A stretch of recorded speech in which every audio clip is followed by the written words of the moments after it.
परमाराध्य सदगुरु महाराज के प्रवचन का पाठ महर्षि में ही सत्संग सुधा सागर से प्रवचन संख्या 307। गुरुमती लोग वज्र कपाट खोलते हैं। प्यारे लोगों, मैं बाबा नानक तथा उनके उपदेशों को ख्याल में रखता हूं। आप लोग गुरु ग्रंथ साहब को गुरु मानते हैं, उसमें गुरु का उपदेश है, इसलिए गुरु ग्रंथ साहब आदरणीय हैं, पूज्य हैं। बाबा नानक ने ईश्वर की मान्यता दी।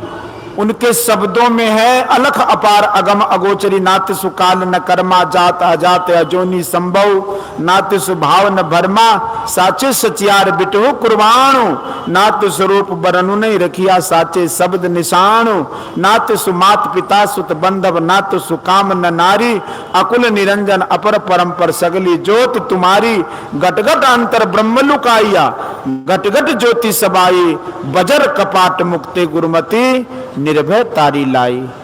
जंतु पाए कालु श्री जनता बसगत जुगति सबाई, सतगुरु सेवी पदारथ पावे छूटे शब्द कमाए, सूचे बारे साचु समावे बिरले सूचाचारी, तंते को परम तंतु मिलाया, नानक सरणी तुम्हारी। परमात्मा का प्रकाश सब में विद्यमान है। यह कौन देखता है? जो गुरुमती लोग होते हैं। वे वज्र कपाट को खोलते हैं, निडर ध्यान लगाकर तब वे उस वज्र कपाट को खोलते हैं। जो वज्र कपाट को खोलते हैं वो ईश्वर को घट घट में देखते हैं। निडर ध्यान लगाने वाले सदगुरु की सेवा करते हैं, उन्हें परमात्मा की प्राप्ति होती है। परमात्मा बहुत पवित्र है, परमात्मा को वे अपने में पाते हैं। सूचाचारी शुद्ध आचरण से रहने वाले परमात्मा का प्रकाश पाते हैं। जो भक्त निडर होकर परमात्मा का ध्यान लगाते हैं वे केवल परमात्मा का दर्शन चाहते हैं। यह निडर ध्यान सदगुरु की सेवा करके प्राप्त करते हैं। ऐसा करने वाले अपने को परमात्मा में लीन कर देते हैं। अभी मेरे पास गुरु ग्रंथ साहब है, उसमें है कि सागर मही बुंद बुंद मही सागर कवन बुझे विधि जाने, उतबुध चलत आप कर चीने, आपे ततु पछाने, ऐसा ज्ञान विचारे को तिस्ते मुक्ति परम गति होई, दिन मही रहन रहन मही दीनी, और उसन शीत विधि सोई, ताकी गतिमति अवरुण जाने, गुरु बिन समझ न होई। पुरख मही नार नार मही पुरखा, बूझहु ब्रह्म ज्ञानी, दुन मही ध्यान ध्यान मही जानिया, गुरु मुख अकथ कहानी, मन मही ज्योति ज्योति मही मनुआ, पंच मिले गुरु भाई, नानक तिनके सद बलिहारी, जिन एक शब्द लिवलाई। यह संसार सागर है, शरीर एक बूंद है, पिंड ब्रह्मांड के अंदर है, यह सबको प्रत्यक्ष है। लेकिन पिंड रूप बूंद में सागर रूप समुद्र है। यह आश्चर्यमय चरित्र है। अपने करो तो कहना ही नहीं होगा। इसको करने वाला आत्मज्ञानी हो जाता है, उसकी मुक्ति और परम गति हो जाती है। गोस्वामी तुलसीदास जी भी कहते हैं कि सकल दृश्य निज उदर मेली, सोभय निद्रा तज जोगी, सोई हर पद अनुभव परम सुख अतिशय द्वैत भी होगी। तीन अवस्था के परे चौथी अवस्था के अंत में परम गति होती है। जहां ऐसा होता है वहां शोक मोह आदि नहीं होते। शोक मोह भय हर्ष दिवस निशिदेश काल तह नाही, तुलसीदास ये दशाहीन संशय निर्मूल न जाही।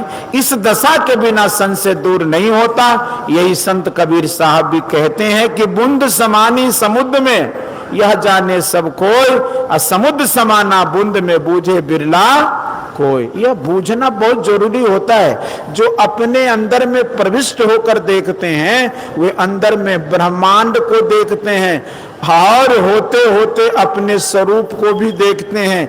वे शरीर से रहित होकर अपने आत्म स्वरूप को पहचान लेते हैं। ऐसे ज्ञान वाले को परम गति होती है। इसके वास्ते हम लोगों को चाहिए कि ईश्वर को पाने की विधि को जाने, अपने में करके जानना चाहिए। जो अपने से नहीं करते उनको उनको केवल बाहरी ज्ञान से तृप्ति नहीं होती, पहचान में तृप्ति होती है, पहचान ध्यान करके होती है। स्वरोदय योग शास्त्र में चंद्र को इंगला और सूर्य को पिंगला कहते हैं। दोनों का मेल मिल जाने पर शम हो जाएगा। मैं कहता हूं कि आप आजमाकर देखें तो आपको मालूम हो जाएगा। यदि जुकाम या सर्दी हो जाए तो दाहिने स्वर को बंद रखें तो बाएं नसाग्र से पानी बह जाएगा और सर्दी छूट जाएगी। ईड़ा पिंगला का मिलन ध्यान में होता है। जो ध्यान करते हैं वे स्वर को अपने अंदर में पाते हैं। घर मही घर दिखाई दे सो सतगुरु पर कुछ सुजानो, पंच शब्द धुनकार धुन तह बाजे शब्द निशानो, दीप लो पाताल तह खंड मंडल हैरानो, तार घोर बाजिंद तह साची तकति सुल्तानो, सुख मन के घर राग सुनी सुन मंडल लिबलाओ, अकथ कथा विचारिये मन सा मन ही समाये, उलटी कमलो अमृत बरिया यहु मन कतहु न जाई, अजपा जाप न बीसरे आदि जुगादि समाई, सब सखिया पंचे मिले गुरुमुख निज घर वासो, शब्द खोज यहु घर लहे नानकता का दासु। शब्द का ध्यान करना बहुत जरूरी है। सुखमना में रहकर सुन मंडल में लौ लगाकर सुन में ध्यान करें तो शब्द खुल जाएगा। गुरु महाराज से इसका यत्न जाने, ईश्वर की ओर की ध्वनि सुनेंगे। इन्हीं शब्दों के साथ मैं आपके समारोह का उद्घाटन करता हूं। बोलिए श्री सद्गुरु महाराज की जय। यह प्रवचन दिनांक 21/11/1969 ईस्वी को पटना सिटी के हरमंदिर में गुरु नानक साहब की 5वीं जन्म शताब्दी के अवसर पर हुआ था।